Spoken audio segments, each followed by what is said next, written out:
दोस्तों, आपके दिमाग में भी ये सवाल जरूर आता होगा, ईएमआई भर के अपना घर ले लूं या किराए पे रहूं और बचा हुआ पैसा एसआईपी में इन्वेस्ट कर दूं। तो आज हम इस सवाल का जवाब निकालेंगे पूरे नंबर्स के साथ, बिल्कुल कैलकुलेशन में करके आपको आपके सामने दिखाऊंगा और एंड में दोस्तों जो रिजल्ट आएगा उसका देखकर आप अपना डिसीजन भी बदल सकते हैं। मैं आपको दोनों सिनेरियोज का रियल कैलकुलेशन करके दिखाने वाला हूँ। एक तरफ जहाँ हम 50 लाख का होम लोन की बात करेंगे कि उस पर कितनी ईएमआई आएगी, फिर हम उसमें देखेंगे कि अगर आप होम लोन की जगह एक रेंट पर रहते हैं जिसमें हम स्टार्ट करेंगे रेंट को 15,000 रुपए से और हर साल उसमें 10% का इंक्रीमेंट, यानी हर साल मान के चलेंगे कि आपका रेंट भी 10% बढ़ रहा है हर साल, और फिर निकालेंगे और बचा हुआ पैसा एसआईपी में इन्वेस्ट करेंगे और देखेंगे कि आपके रिटर्न कहाँ पर ज़्यादा आ सकते हैं और क्या आपके लिए बेस्ट डिसीजन होगा दोस्तों। तो चलिए अब ज़्यादा टाइम वेस्ट नहीं करेंगे। अगर आप चैनल पर नए हैं तो चैनल को सब्सक्राइब कर लीजिए, साथ ही बेल आइकन पर भी प्रेस कर लीजिए और हम चलते हैं स्क्रीन पर और देखते हैं इन सब का कैलकुलेशन दोस्तों। तो दोस्तों, अब आप जो अपनी स्क्रीन पर देख रहे हैं, पहले हम होम लोन की बात कर लेते हैं। अभी आप देख रहे हैं आईसीआईसीआई बैंक की मैंने ऑफिशियल वेबसाइट खोल रखी है और आप किसी भी वेबसाइट पर जाके किसी भी बैंक पर जाएंगे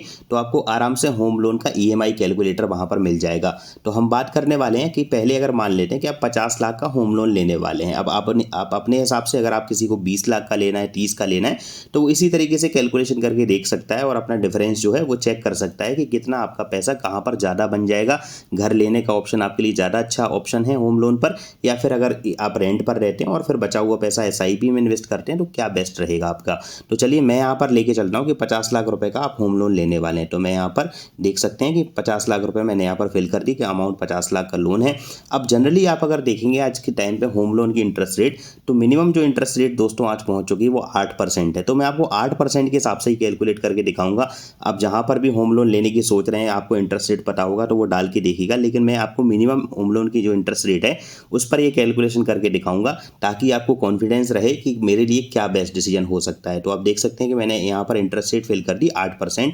और उसके बाद आप देखें, जनरली जो लोग होम लोन लेते हैं, आपको पता ही है कि ऐसा तो है नहीं कि वो 1 साल के लिए लेंगे या 5 साल के लिए लेंगे। जनरली जो 50-60 लाख या 20-30 लाख का भी जो होम लोन लेता है अपनी अर्निंग के हिसाब से, तो जनरली इसमें 20 साल के ऊपर ही लोग होम लोन अपना करवाते हैं। तो मैं एक एवरेज अब टाइम ड्यूरेशन यहाँ पर लेके चलूँगा, तो मैं मान के चलूँगा कि अब 25 साल का एक होम लोन यहाँ पर लेने वाले हैं 50 लाख रुपए का, जिसमें आपको फिक्स इंटरेस्ट रेट हम रखते हैं कि 8% आपकी मिनिमम जो इंटरेस्ट रेट है वो हम उसमें लेकर चलते हैं। तो आप ये देख सकते हैं कि जैसे ही मैंने इस डेटा को फिल किया यहाँ पर, ये मुझे बता रहा है कि मेरी मंथली ईएमआई आएगी जो वो आएगी 38,591 रुपये की, लगभग 38,500 रुपये की आएगी।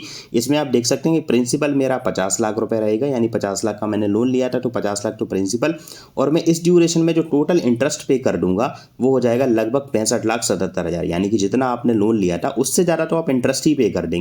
तो टोटल अमाउंट जाएगा आपको इस होम लोन में, 50 लाख के होम लोन में करीब 1,15,77,243 रुपए, यानी आप समझ सकते हैं कि करीब 1,15,00,000 रुपए आप पे करेंगे और 25 साल बाद तब आपका घर आपका हो जाएगा। और इस ड्यूरेशन में घर आपका नहीं रहेगा, याद रखिएगा दोस्तों। बाकी जो टैक्सेस वगैरह हैं, चाहे मेंटेनेंस टैक्स हो, सोसाइटी चार्ज हो, सब कुछ आपको देना पड़ेगा, मेंटेनेंस वगैरह। और 15 से 20 साल, यानी जितनी, जैसे इस केस में हमने 25 साल लेके चले हैं, 25 साल तक घर आपका नहीं होगा, बैंक का ही होगा। तो एक ये सिनेरियो है होम लोन में। तो यहाँ पर आप पहले चेक कर लीजिए कि 38,591 रुपये ईएमआई आ रही है, ठीक है। अब दूसरा जो केस लेते हैं हम, वहाँ पर लेके चलते हैं कि आप रेंट पर रहना स्टार्ट करते हैं और स्टार्ट कर लेते हैं। मान लीजिए कि 15,000 रुपये मैं स्टार्ट करता हूँ पहले साल से, कि आपका पहले साल का रेंट जो है वो 15,000 रुपये है। अगले साल 10%, क्योंकि आप जब भी आप कहीं पर रहने जाते हैं तो रेंट एग्रीमेंट में ही इनबिल्ट होता है कि अगले साल आपका रेंट 10% बढ़ा दिया जाएगा। तो भाई हालांकि उसको आप कभी कभी कम भी करवा लेते हैं, लेकिन मैं मान के चल रहा हूँ कि आप 10% हर साल बढ़ जाएगा आपका रेंट, तो आपके लिए फेवरेबल कंडीशन रहेगी। जैसे इस साल 15,000 रुपये है, साल भर आप 15,000 पे करेंगे, अगली बार 15,000 का 10% 1,500 और, यानी अगले साल से आपका रेंट 16,500 हो जाएगा। फिर उसके और अगले साल से 16,500 का 10% और जो आएगा वो ऐड कर देंगे। ऐसे ही करके आप टोटल 25 साल तक रेंट पर चलते हैं। तो हम उसको भी देख लेते हैं। तो उसको चेक करने के लिए मैं यहाँ पर देखिए एक एसआईपी कैलकुलेटर का यूज़ करूँगा। हालांकि इसमें रिटर्न हम 0 कर देंगे, तो रिटर्न क्योंकि कुछ मिलेगा नहीं, आप रेंट पे कर रहे हैं। अब यहाँ पर देख सकते हैं कि मंथली अमाउंट स्टार्ट करते हैं कि आप 15,000 रुपये रेंट दे रहे हैं, ठीक है। तो 15,000 मैं यहाँ पर डाल लेता हूँ। स्टेप अप, यानी हर साल कितना इंक्रीमेंट हो रहा है आपके रेंट में, तो 10% इंक्रीमेंट मैंने जैसा कि आपको बताया 10% यहाँ पर इंक्रीमेंट कर दिया। अब इन्वेस्टमेंट ड्यूरेशन, हालांकि इन्वेस्टमेंट नहीं है, ये तो मेरा एक्सपेंडिचर है, लेकिन आप ये कैलकुलेटर है कहीं पर भी चेक कर सकते हैं इसको। तो यहाँ पर 25 साल तक कंटिन्यू ये देने वाले हैं और इस पर आपको कोई इंटरेस्ट मिलने वाला है नहीं। तो जो यहाँ पर ये है इसको मैं 0 कर देता हूँ। तो अब आप जब चेक करेंगे तो आप यहाँ पर देख सकते हैं नीचे आकर कि आपका जो अमाउंट हो जाएगा, यानी अब ये यहाँ पर इन्वेस्टेड अमाउंट लिखा है क्योंकि एसआईपी कैलकुलेटर है, तो इन्वेस्टेड अमाउंट नहीं है, ये आपका खर्चा है। तो करीब आप देखें 25 साल में आप 1,77,02,477 रुपये रेंट पे कर चुके होंगे, अगर आप हर साल 10% आपका इंक्रीमेंट हो रहा है रेंट में। हालांकि बहुत जगह आप जानते ही हैं कि आप अपने लैंडलॉर्ड से बात करके, बहुत बार ऐसा होता है कि नहीं भी लेते हैं कुछ लोग स्ट्रिक्ट होते हैं, या फिर आप स्विच कर सकते हैं यानी चेंज कर सकते हैं घर, तो आप इन सब चीज़ों से बच सकते हैं। लेकिन फिर भी मैं यहाँ पर जेन्युइनली आपसे, अगर आप हर साल बढ़ ही रहा है, आप एक ही जगह पर रह रहे हैं, तो लगभग आप इतना रुपये आपका रेंट में चला जाएगा। आप इतने साल में, लगभग 15 साल में, अगर आप देखें 25 साल में 15,000 के हिसाब से। अब आप सोचेंगे कि यार यहाँ तो ये तो मेरा होम लोन से भी ज़्यादा हो गया, क्योंकि होम लोन में मेरा टोटल पैसा जा रहा था 1,15,77,243, लेकिन यहाँ पर मेरा रेंट ही चला जा रहा है 1,77,00,000। लेकिन अभी दोस्तों यहाँ पर वीडियो खत्म नहीं होता है, अब आता है मेन चीज़। अब आप देखिए इस चीज़ को कि जब आपकी स्टार्टिंग से जो आपकी जो EMI आ रही थी होम लोन की, वो आ रही थी 38,590 रुपये के आसपास। अब स्टार्टिंग में पहली साल में रेंट पे कर रहा हूँ 15,000 रुपये, तो ऑब्वियस सी बात है कि अगर आप होम लोन की EMI चुका रहे होते तो पहले ही साल से आप 38,591 रुपये दे रहे होते। लेकिन यहाँ पर इस केस में आप 15,000 रुपये रेंट दे रहे हैं, तो जो रिमेनिंग पैसा जो बच रहा है, अब इसमें आपको डिसिप्लिन भी चाहिए होगा। ऐसा नहीं कि यहाँ पर छोड़ दें तो फिर फ़ायदा नहीं होगा।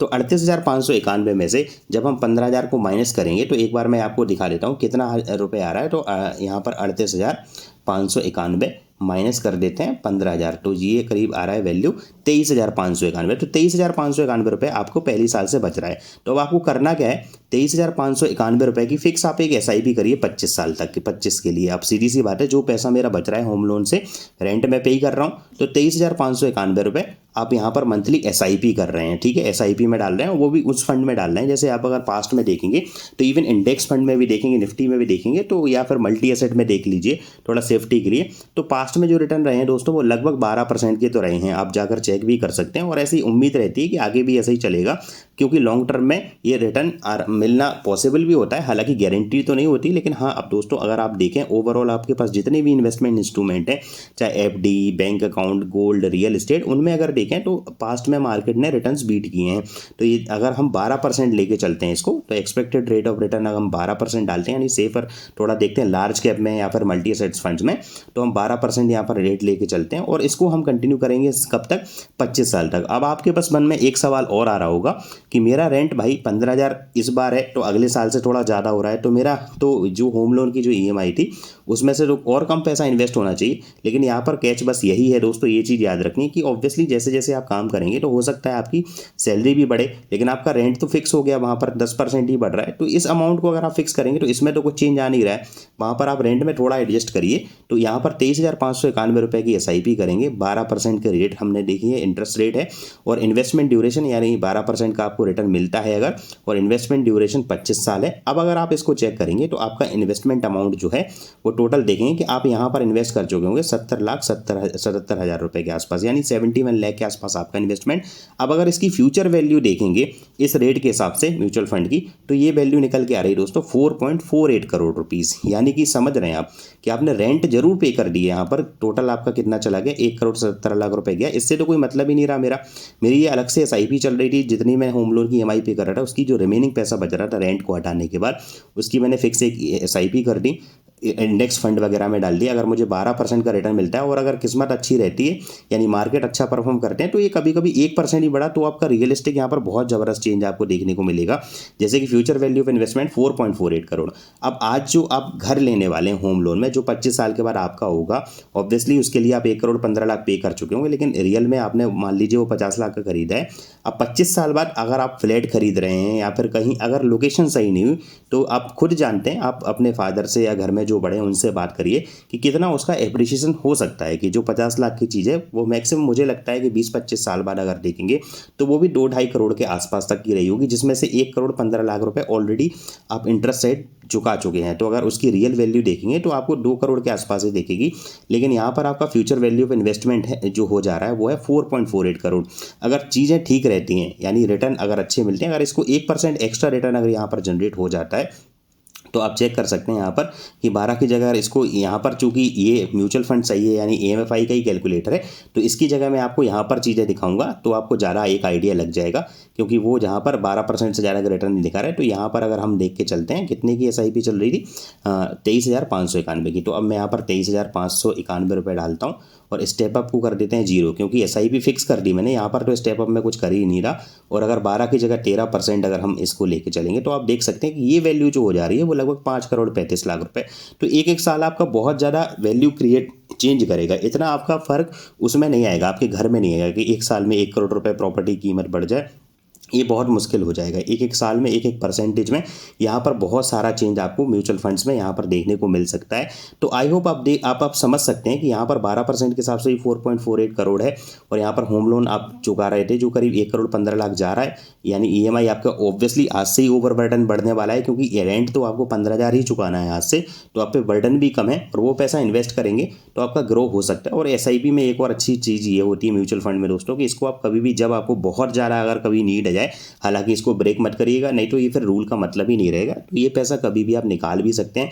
और आप जानते हैं कि रियल एस्टेट लिक्विड एसेट नहीं होते हैं, यानी कि तुरंत नहीं बेचा जा सकता उसको। घर आज आपको बेचना हो तो महीनों लग जाएंगे, सही बायर मिलना चाहिए, सही रेट मिलेगी, फिर पेपर वर्क बहुत होता है। वही म्यूचुअल फंड्स वगैरह में जस्ट आपको एक क्लिक करना है, आपका डॉक्यूमेंटेशन ओटीपी वगैरह, तुरंत ही वो चीज़ें सेल भी हो जाती हैं। तो ये एक 2-3 जो मेन डिफरेंस है, तो अब आप अंदाज़ा लगा सकते हैं कि होम लोन लेना बेटर है एक ईएमआई पर, या फिर रेंट पर रहकर और बचे हुए पैसे को अगर एसआईपी जैसी चीज़ों में इन्वेस्ट किया जाए, म्यूचुअल फंड्स में इन्वेस्ट किया जाए, तो कितना रिटर्न में कितना डिफरेंस आ सकता है आप समझ सकते हैं। अगर अभी भी आपको कोई डाउट है तो कमेंट सेक्शन में लिखिएगा, मैं कोशिश करूंगा उसका आंसर देने की। अदरवाइज दोस्तों वीडियो को एंड करते हैं। वीडियो अगर सही लगा है तो लाइक कर दीजिएगा, चैनल को सब्सक्राइब कर दीजिएगा, ज़्यादा से ज़्यादा शेयर करिएगा, क्योंकि ऐसे ही इन्वेस्टमेंट के टॉपिक और आपकी फाइनेंशियल फ्रीडम की जर्नी जो है इस चैनल पर हम लेकर आते हैं दोस्तों। तो अब मिलेंगे आपसे किसी अगले वीडियो में, तब तक अपना ख्याल रखिए। Thank you so much, good day.